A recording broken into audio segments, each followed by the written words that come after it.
Right, a little bit of housekeeping before we do start this week's Ups and Downs for SmackDown, and I'll keep it brief. But on yesterday's Ups and Downs, there was a little bit of a disconnect there, and I'm an honest and transparent man. I'm happy to talk about it, so we're gonna talk about it. But yes, this week's episode of Raw wasn't exactly what you would call good. However, when we got to the end, there were more ups than downs, and that's simply because when we go through it segment by segment, there may be a bunch of okay bits, like the Ricochet Bobby Roode match, or those down the lens promos that Kofi, Kingston, Seth Rollins and Daniel Bryan did, and genuinely I liked those. They felt different, so they will get it up. But the really shocking stuff, such as the Revival having their penises set on fire, are proper awful, but that's not really represented in the numbers. So again, while the ups were higher than the downs were far more intense than the just, okay, it wasn't that bad ups. So addressing that and starting right here, right now, on this episode of Ups and Downs, at the end of every show,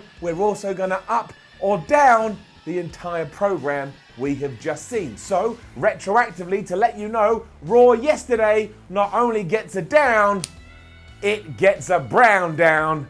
Now let's up those downs for SmackDown.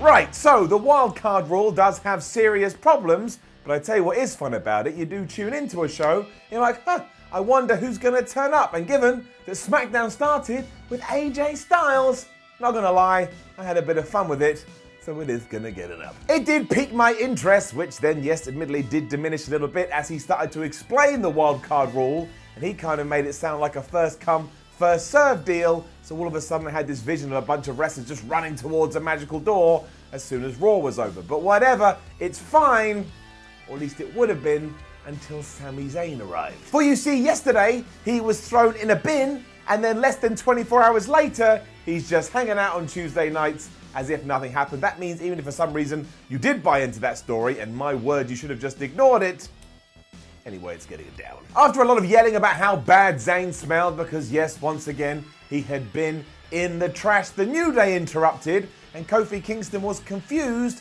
as to why these two had come to his show. And Kofi, you didn't need to be confused. You literally did the same thing on Raw, and now these guys are just following suit. Anyway, just to give you the headlines, the long and the short of it is later on in our main event, we are going to get a triple threat match for the WWE Championship between AJ Styles, Kofi Kingston, and Sami Zayn. And I will point out, I'm not sure overdoing your title matches is the best way to try and sort out ratings. You can give too much to fans.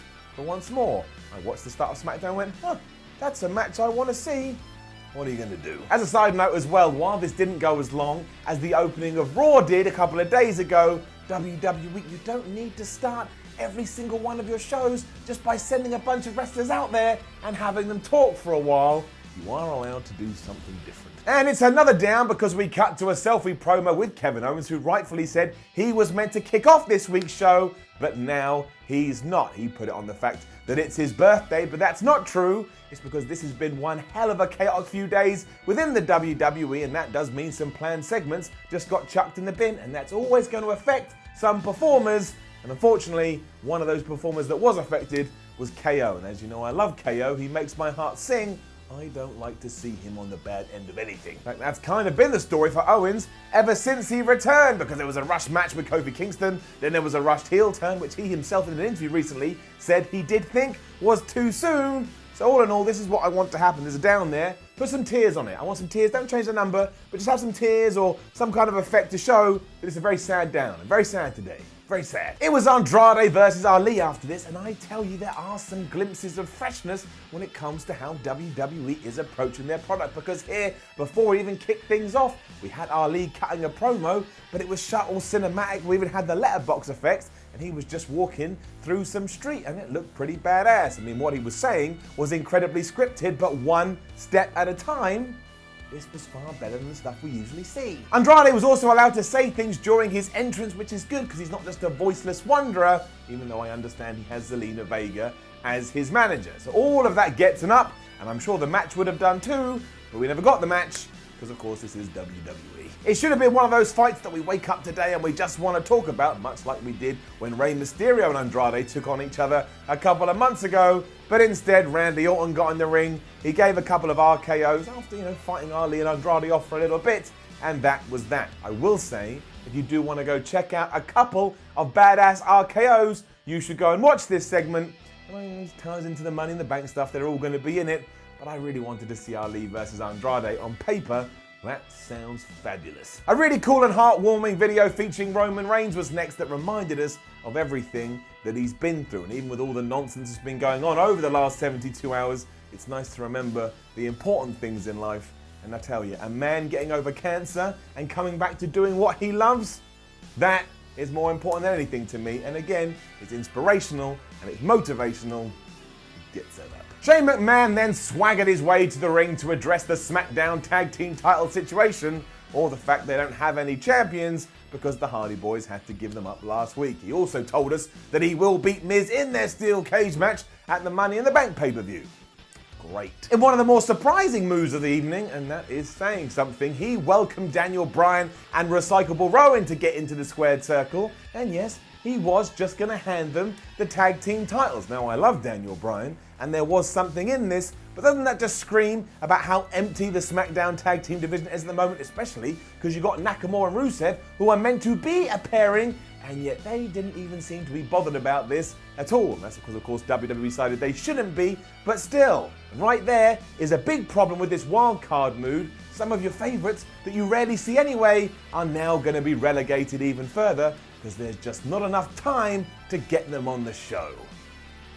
Down. Thankfully, they were interrupted by none other than the Usos, who weren't particularly happy about this. Now, we could get our bee in our bonnet about what this means for the wildcard situation because, spoiler, The Miz turns up on SmackDown later, which would, of course, mean we've got The Miz, that's one. We've got AJ Styles, that's two. We've got Sami Zayn, and we've got the Usos. And fair play to WWE, they did count the tag team as a single unit during the Superstar Shake-Up, and as long as you keep doing that going forward, I'll accept it. You are allowed to introduce rules into your universe as long as you stick to those rules. Also, talking of rules, I have no idea what the overall rules are for this wildcard thing, so I'm just going to take it, boom, and kick it over there, and that way I don't have to worry about it, because if I do, I'll die. It's too much for my brain. Anyway, all of this eventually led to a match between Daniel Bryan and Recyclable Rowan taking on the Usos for the SmackDown Tag Team Championships, and of course, that's getting an up. Doubly so, because when Jimmy and Jay first got in the ring, they called Bryan and Rowan SpongeBob and Patrick,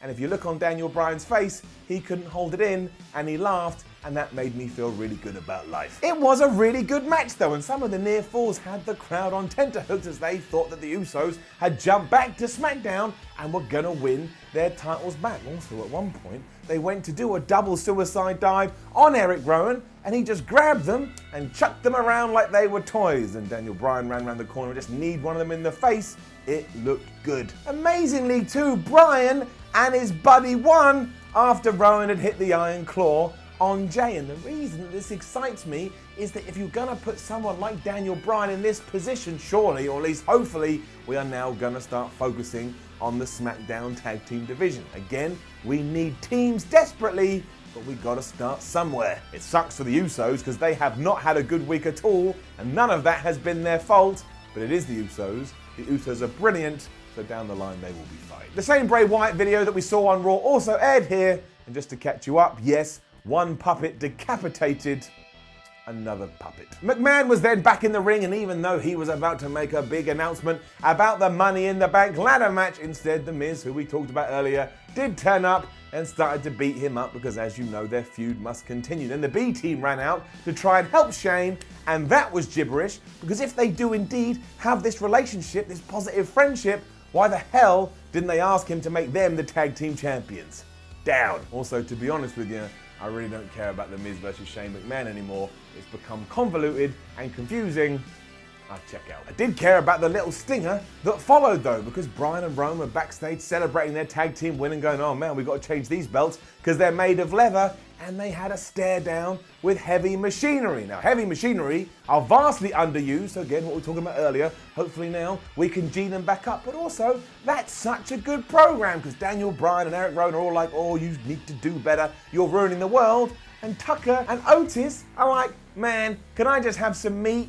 Daniel Bryan ain't gonna like that. It made me excited. And it made me so excited I'm gonna take the finger of power, and my word have I learnt how powerful this finger is. In the last 24 hours, I'm gonna point to the sky like He-Man, and I'm gonna say, up. Finn Balor also popped up on his mobile phone at one point during all of that to say hello and let us know that he's currently in Ireland, and that's good. He's having a holiday, and he was just so smiley. And I know that's a criticism that sometimes we throw at Finn, that he smiles too much, but look, I'm going to tell you this, I'm going to fill you in. If my mum was watching SmackDown with me, and she saw Finn, and he's all smiley and nice and happy and lovable, she would absolutely, well, one, she would go, oh, what a wonderful lad this man seems like, but she would also want to watch more. I tell you, that's the power Finn has. Because of that, he's gonna get an up. Oh, he also told us that he's gonna win at Money in the Bank and he'll become Finn 2 belts. Probably not the best thing to steal other people's catchphrases, but we've done it now. There's no such thing as a time machine, so I can't go back and change it. It's a down for the women's tag team match between Carmella and Ember Moon, who were taking on Sonya Deville and Mandy Rose, and that's the case for 2 reasons. One, I swear at one point WWE said this was meant to be a 6-man tag, so what happened to that? And 2, it lasted around about 2 minutes and kind of felt like WWE's given up on their SmackDown women's division. Mandy Rose did win after she hit the bed of roses. Down. Asuka and Kairi Sane did come out afterwards with Paige, who said to them, I used to manage you, I don't want to manage you no more, I've leveled up and next week you're going to take on my 2 new guys. Great. Again, it's a bit weird that all of a sudden Paige is doing the talking for Asuka, who's like a multi-time world champion. I just shrug my shoulders and move on, because that is a damn good tag team. It's really good. Which brings us to Lars Sullivan, and it's kind of hard to know what to make of it all. Because look, WWE wants to push him, and they're doing that with all the gusto they have, and I can't be too against that, because that's what you got to do. You want to get somebody over, they got to tear a hole through all of WWE. But on the flip side, it is getting a little bit dull. This time he was focusing yet again on Matt Hardy and R-Truth, who were cutting a promo backstage. Matt Hardy let us know that Jeff's surgery was successful and he'll be back soon, and then Truth snuck up and he's all scared of Lars Sullivan because he's a big terrifying freak. Of course, eventually Sullivan did arrive, and before long he'd thrown R-Truth through a table after beating the hell out of Matt too. The thing is, I can already see where this is going. I bet at Money in the Bank we have a handicap match with Lars Sullivan taking on Matt Hardy and R-Truth, and Lars will just beat them both. Also, at one point, when he did turn up, Matt Hardy stood there like the Mrs. Dad, and he made reference to that on his social media, and just went, it's him! And it was a bit like watching my first movie. I think we could have done without any of this. Down. Another one of those cool Aleister Black promos followed. He is both the Wrath and the Salvation, and he also wanted to apologize to his opponents because he has to use them to get to where he needs to go. Aleister Black is very good at these. Up. Which brings us to our main event, which was indeed Kofi Kingston versus AJ Styles versus Sami Zayn for the WWE Championship. And it doesn't take a genius to figure out this was quite good, but I will say I do feel a real disconnect between the WWE Championship and the idea of importance. I know that's nothing new, but really, I watched the whole thing going, well, I doubt Kofi Kingston is actually going to lose here, and therefore, if you wanted to buy in and invest, you weren't going to be able to, so instead you were just watching this because you knew that all 3 performers were really talented, and you get a talented match, which you did.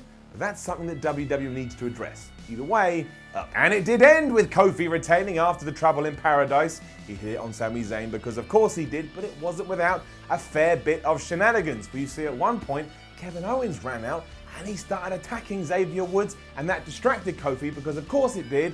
And then Sami Zayn hit 3 blue thunder bombs on Kingston, but that still wasn't enough. Now, I think we could have dialed back on that. One would have been fine, especially because the first one had such a good near fall. Some fans actually thought, oh my gosh, Sami Zayn is going to win the WWE title.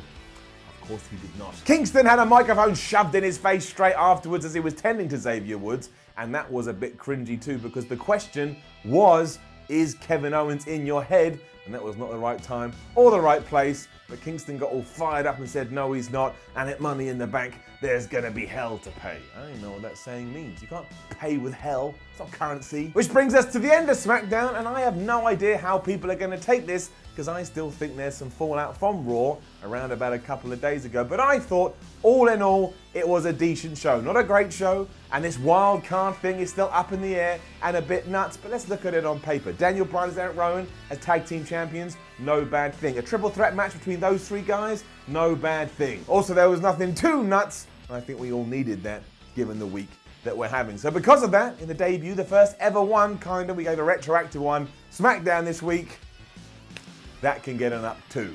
I look forward to everybody yelling at me again. I thought this was alright. I thought it was decent. Again, I thought Raw was utter shite, but this one I thought was okay. I had a good time watching it. Now, don't forget to leave a comment below and let us know what you thought about last night's SmackDown. Like, share, and subscribe. Head on over to WhatCulture.com. Read yourself some articles. Follow WhatCulture on Twitter, WhatCulture WWE, and watch more videos here on WhatCulture Wrestling. My name is Simon for WhatCulture. Thank you very much for watching. Hopefully I addressed your concerns from yesterday. I do try and listen to the fans, and I always appreciate it. I'll see you soon.